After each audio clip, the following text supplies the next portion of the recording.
السلام عليكم ورحمة الله تعالى وبركاته. رجعنا معكم فيديو جديد، وصفة جديدة. نتمنى ان شاء الله الفيديو ديال اليوم يلقاكم في احسن الاحوال.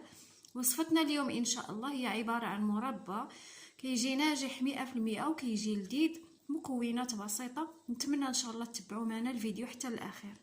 نمشي معكم المقادير اللي غادي نحتاج لتحضير هذا المربى. هنايا عندي البرتقال، اما كناخذوا هذا اللي كبير دابا راه الوقيته ديالو، اما كناخذوا المندرين الصغير. المهم منين غادي نقشرو غادي نوزنو، خصني نلقى كيلو هو مقشر. عندي هنايا 2 حبات ديال التفاح غادي نقشرهم حتى هما، وعندي واحد الحبه ديال الحامض حتى هي غادي نديرها في هذا المربى هذا.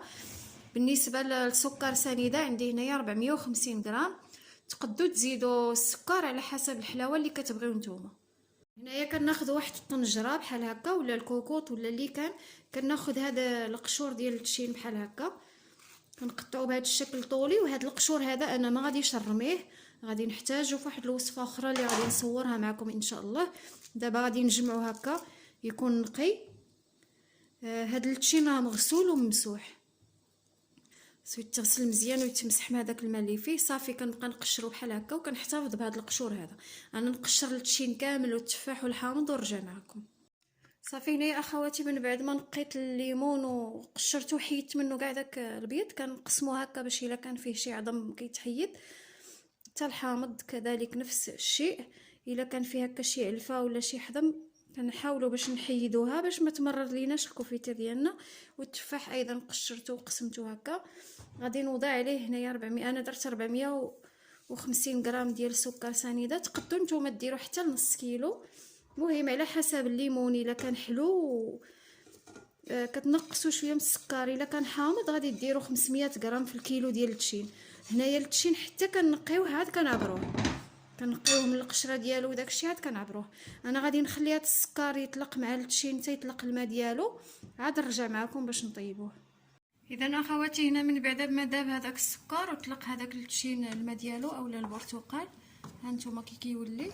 صافي كنوضعها على نار متوسطه، وكنبقى مره كندوز هكا عندها باش نحركها، وكنخليها غير كتبدا كطبخ. راها كدير واحد الرغوه من الفوق ضروري، هذيك الرغوه باش نحيدوها كامله. كناخذ واحد المعلقه هكا ديال الحديد ولا، وكنبقاو كنحيدوا هذيك الرغوه، لحقاش هذيك الرغوه هي اللي كتفسد لينا المربى من بعد ما كيوجد. انا غادي نخليها حتى تبدا تطبخ، وغادي نحيد هذيك الرغوه صافي، ونخليها تطبخ هكا واحد المده ديال بين نص ساعه حتى ل 35 دقيقه، ونطفي عليه ونرجع معكم ان شاء الله.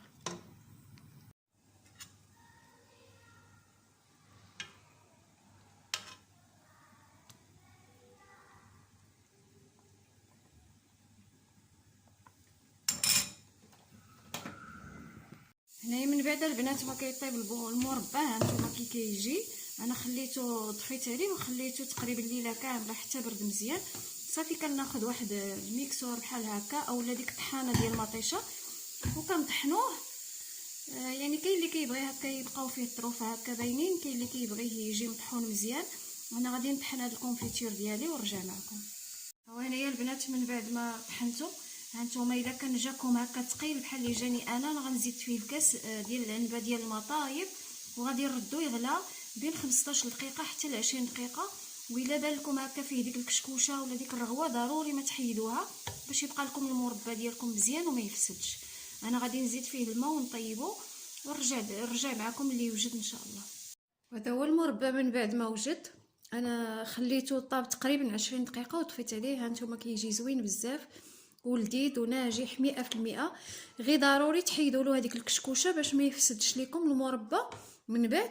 وكناخذوا هكا قرعي ديال الزاج، انا عندي هذه، كنوضعوا فيها هذا المربى هذا، كنعمروا القرعي ديال الزاج. هو راه ما كيعطيش كميه بزاف، ولكن غير كيتسالى هكا. وثاني نديروا كميه اخرى مع حد الوقيته ديال الليمون. دابا غنعمر القرعه ونرجع معكم.